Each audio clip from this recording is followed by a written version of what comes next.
What's going on, everybody? Codiak here for another Exiled Power video, and today we are doing 30 things coming in patch 7.2.5. Let's kick it off. The first thing coming is a new time-walking raid, the Black Temple. Now this is an old raid from the Outlands. Many of you have probably done it. We're going to kill Illidan. It's going to be a great experience for those of you who have not done the content. It is an old piece of content though, so we're going back in time. Level 70, item level 144. This is a raid for 10 to 30 people, and it is available during the Burning Crusades time walking. Now, number 2, there is a new scenario, the Deaths of Chromie. This takes place in the future. We are scaled up to item level 1000, and our player level is 112. Now, there is some cool things in this little scenario. You have to fight through 8 different encounters. If you do complete all 8 encounters in one go, you will get some cool transmog rewards, but you have to level Chromie up. Chromie has a reputation, and her level up system is very similar to the class hall advancement trees. So by going into the scenario, doing all of the content, you level her up, eventually you get all 8 encounters in one go, and then you get some sweet transmog, and little Easter egg in there, Rathian is back for any of you lore nuts. Nobody knows why he's in there. He claims that he has nothing to do with anything, but who knows. Number 3 is a new event called the Trial of Style, where you compete against 5 other players in a best and worst transmog contest. So any of you guys who like transmog, get collecting, get ready to go, because 7.2.5 is coming very quickly and you want to have your best transmog on. Number 4 is a new festival called the Moonkin Festival. Now this is where we'll be dancing, napping, and moonkinning. I mean, what more could you actually want? You're going to learn how to talk like a moonkin, and there is some cool rewards, including a toy that lets you have baby moonkins following you around wherever you go. Now, number 5 is also a new event, the Auction House Dance Studio. Orgrimmar and Stormwind, the auction houses, have been completely revamped, turning them into a dance hall. Get in there, have fun. It's a big old party. No rewards or anything crazy that I can tell, but it's going to be a lot of fun. They really did a good job with the artwork and things like that. Now, number 6 is the Great Mmrrggll race event that's coming to the game. This is the official event based on Drabby's Running of the Gnomes charity event. Very popular online. If any of you guys know anything about this, this was the official event where gnomes will be running from Mmrrggll to Booty Bay. Now, number 7 is a change at the Darkmoon Faire. It is the Darkmoon Faire Blight Boars. This is going to be a mini event concert-like thing where every hour on the half hour you can go and fight to protect the band and earn some cool achievements, consumables, and there's actually some sweet monthly transmog rewards as well. Now, number 8 is a redesign to the Midsummer Fire Festival. It hits the Broken Shore. Just like every time we've come out with a new expansion, the event gets redesigned to include that new zone. So this is going to be very similar to how it was in the past. You can receive toys, cosmetics, and some consumables, just adapted for Legion, guys. Really cool stuff.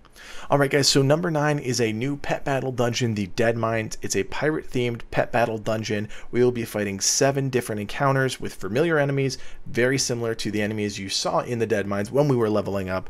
The quest starts in Dalaran at the pet battle area, and if you do manage to complete the challenge mode, you can be rewarded with a port straight to the Dead Mines in the future, and an old bottle cap currency which can be used for a battle pet called the Pocket Cannon. Now, number 10 is a big one. This is the class changes that are going to be impacting players on the PvE side of things. Overhauls, which include major changes to the way that a class is structured, new abilities, reworked talents, things like that, include the Vengeance Demon Hunter, Guardian Druid, the Beastmaster Hunter, the Brewmaster Monk, the Mistweaver Monk, the Disc Priest, all 3 rogue specs, the Affliction and Destruction Warlocks, and the Arms Warrior. Now, major tuning includes a lot of number changing and some things that will impact your play style, but not necessarily a major overhaul to the class and specs. Now, the major tuning classes include Enhancement Shaman, Windwalker Monks, Frost Mage, Marksmanship Hunter, Havoc Demon Hunters, and all 3 DK specs. Now, for the remaining classes, there are some general tuning that you can look up, including all of the major tuning and overhaul tuning on the official patch notes, which you can find on Wowhead, MMO-Champion, Icy Veins, any of those things. Check them all out there. That is where you're going to want to dive in and see what is going to happen to your characters on the PvE side of things coming in 7.2.5.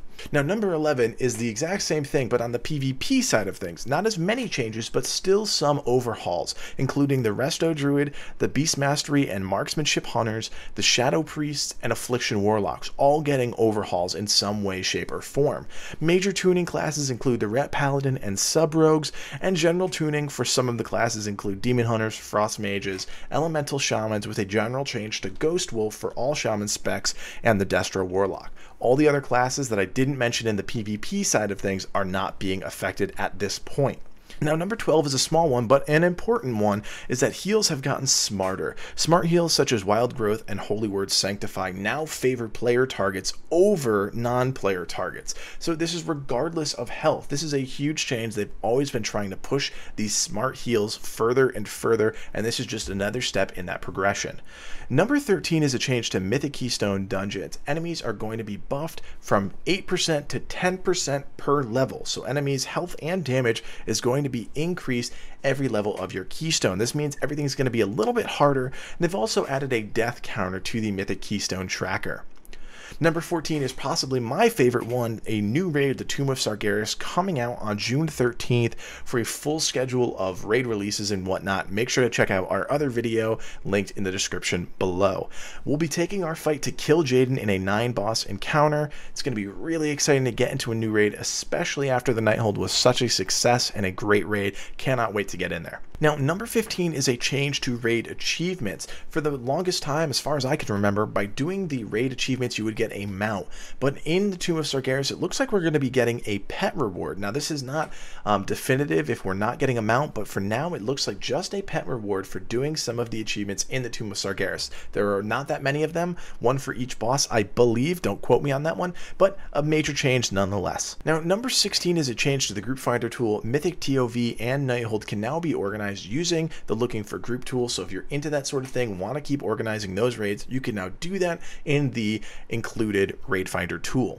Now, number 17 piggybacks off of number 16. You can now do cross-server TOV and Nighthold raids. This is a great change for people who want to keep doing those instances and get more people involved in the process.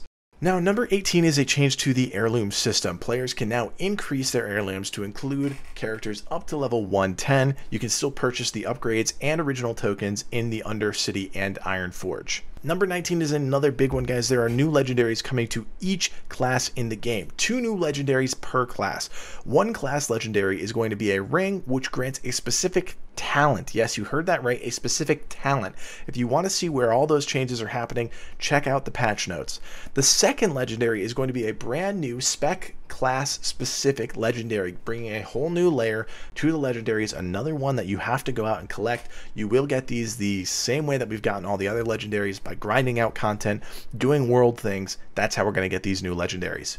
Number 20 is an upgrade to old legendaries. We're going to be able to move our legendaries from 940 to 970 by using an upgrade system, very similar to how it was in 7.1.5. The new item is called the Stabilized Titan Essence, which you can do by collecting a certain item through a certain quest that will most likely be in Dalaran. Number 21 is a little one, but I think this is really cool. For me, who I have all of the characters somewhere in the range of 100 to 110, I have characters that don't have all of the old world flight paths. Well, you can now buy a toy from the Heirloom Vendors to get all of the old world flight paths, so you never have to worry about getting to some of those old raids to do transmog runs ever again. Number 22 is a change to Trinkets in the Nighthold. The Draft of Souls, Major Domo's Dinner Bell, and Whispers in the Dark are all getting changes based on some of the reaction and kind of the play style of characters and players throughout the Nighthold.